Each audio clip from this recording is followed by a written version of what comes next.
নমস্কাৰ বন্ধু বান্ধৱীসকল, এয়া আমি আহি অগ্নিগড় পালোহি। অগ্নিগড়ৰ বিষয়ে প্ৰথম আমি কৈ ল'ব লাগিব। এই নক'লে আমাৰ এক সনাতন সংস্কৃতিৰ বিষয়ে অৱগত কৰাৰ ক্ষেত্ৰত আধৰুৱা হ'ব। অগ্নিগড় মানে আমাৰ এতিয়া গড় শব্দটো ক'লে হয়তো অসমীয়া মানুহ বহুতে বুজিয়ে নাপায় গড় কি বস্তু। গড় মানে হ'ল বাউণ্ডাৰী বা দেৱাল। আমি চাৰিওফালে অন্য জীৱ জন্তু বা অন্য শত্ৰুৱে আক্ৰমণ কৰিব নোৱাৰাকৈ বন্ধা দেৱালখনকে গড় বুলি কয় অসমীয়া ভাষাত।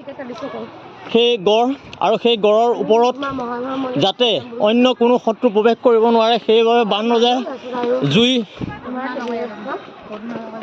জুই লগাই ৰাখিছিল বা জুই সংযোগ কৰি ৰাখিছিল, সেইবাবে ইয়াক অগ্নিগড় বুলি কোৱা হৈছিল। গতিকে এয়াই অগ্নিগড়লৈ আমি আহি আছোঁ। ইয়াত বহুত দৰ্শকৰ ভিৰ দেখা পোৱা গৈছে। আমি উঠি আহি এয়া অগ্নিগড়ৰ ওপৰভাগ প্ৰায় পাওঁ অৱস্থা হৈছে। যেতিয়া অনিৰুদ্ধই উষাদেৱীক হৰণ কৰিবলৈ আহিছিল, অনিৰুদ্ধক বান ৰজাই বন্দী কৰি ৰাখি উষাক ইয়াতে বন্দী কৰি ৰাখিছিল আৰু চাৰিওফালে গড় মাৰি তাত অগ্নি সংযোগ কৰি ৰাখিছিল। সেইবাবে ইয়াক অগ্নিগড় বুলি কোৱা হয়। আৰু ইয়াৰ পৰাই নাতি প্ৰেমত ডুব গৈ শ্ৰীকৃষ্ণই দ্বাৰকাৰ পৰা আহি বান ৰজাৰ লগত যুদ্ধ কৰিছিল আৰু বানক সহায় কৰিবৰ বাবে মহাদেৱেও হাতত অস্ত্ৰ তুলি লৈছিল। শ্ৰীকৃষ্ণ আৰু মহাদেৱৰ মাজত যুদ্ধ হৈছিল আৰু সেই যুদ্ধকে হৰিহৰ যুদ্ধ বুলি কোৱা হৈছিল। গতিকে এয়াই সেই ঐতিহ্যমণ্ডিত উষানগৰী আৰু অগ্নিগড়। প্ৰিয় বন্ধু বান্ধৱীসকল, আমি ওপৰলৈ উঠি আহি আছোঁ, দেখাম।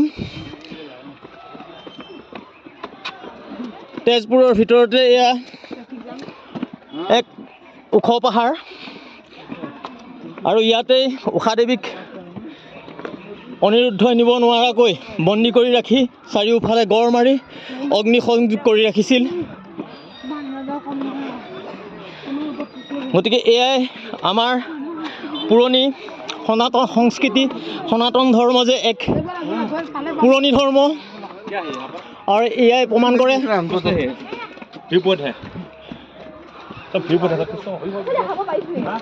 চাওক সনাতন ধৰ্ম কিমান পুৰণি এটা ধৰ্ম। এয়া হৰিহৰ যুদ্ধ দাপৰ যুগত হৈছিল।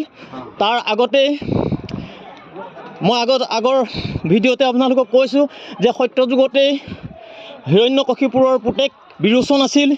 বিৰোচনৰ পুতেক হিৰণ্যকশিপুৰৰ পুতেক প্ৰহ্লাদৰ পুতেক বিৰোচনৰ পিছত বলিৰ পিছত বান, আৰু বানৰ জীয়েকেই আছিল উষা। গতিকে উষাক অনিৰুদ্ধই হৰণ কৰিবলৈ আহিছিল দাপৰ যুগতে। তাৰ আগতো আমাৰ সনাতন ধৰ্ম আছিল, সনাতন সংস্কৃতি আছিল। পূৰ্বতে মহান মনীষীসকলে গঢ়ি থৈ গ'ল আৰু আজি আমি শিক্ষিত হৈ অৱহেলা কৰিছোঁ। প্ৰিয় বন্ধু বান্ধৱীসকল, আহক নিজ ধৰ্ম নিজ সংস্কৃতি ৰক্ষাৰ ক্ষেত্ৰত এখোজ সকলো আগবাঢ়ি আহক। নিজেই যদি নিজৰ ধৰ্ম ৰক্ষা নকৰোঁ, নিজেই যদি নিজৰ সংস্কৃতি ৰক্ষা নকৰোঁ, তেনেহ'লে এই সংস্কৃতি এই ধৰ্ম ৰক্ষা কৰিব কোনে? আহক বন্ধু বান্ধৱীসকল, সকলো আহক, এবাৰ এই ঐতিহ্যমণ্ডিত জেগাবিলাক আপোনালোকে এবাৰ দৰ্শন কৰক। চাওক একেবাৰে ব্ৰহ্মপুত্ৰৰ পাৰতে অৱস্থিত এয়া উষানগৰী, এয়া অগ্নিগড়।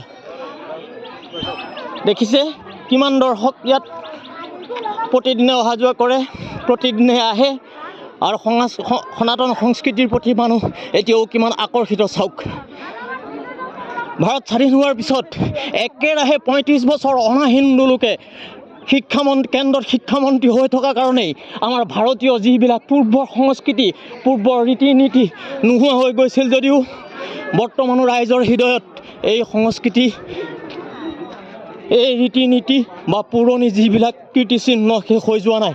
বহুতো মোগলে ভাঙি শেষ কৰিলে যদিও এতিয়াও শেষ হৈ যোৱা নাই। আহক আমি সকলোৱে মিলি যদি আমি থকাখিনি ধৰি নাৰাখোঁ, তেনেহ'লে ধৰি ৰাখিব কোনে? প্ৰিয় বন্ধু বান্ধৱীসকল, আপোনালোকক আজিলৈ ইমানলৈকে দেখালোঁ। আৰু যিমানখিনি বাৰু মই সনাতন ধৰ্মৰ যিমানবিলাক মঠ মন্দিৰ আছে অসমত, প্ৰতিটো মন্দিৰৰ বিষয়ে, প্ৰতিটো জেগাৰ বিষয়ে জনাবলৈ চেষ্টা কৰিম। আহক, সকলো আগবাঢ়ি আহক, সকলোৱে আমি একগোট হৈ আগবাঢ়োঁ আমি সনাতন ৰীতি নীতি, সনাতন ধৰ্ম, সনাতন সংস্কৃতি ৰক্ষা কৰাৰ ক্ষেত্ৰত। ধন্যবাদ।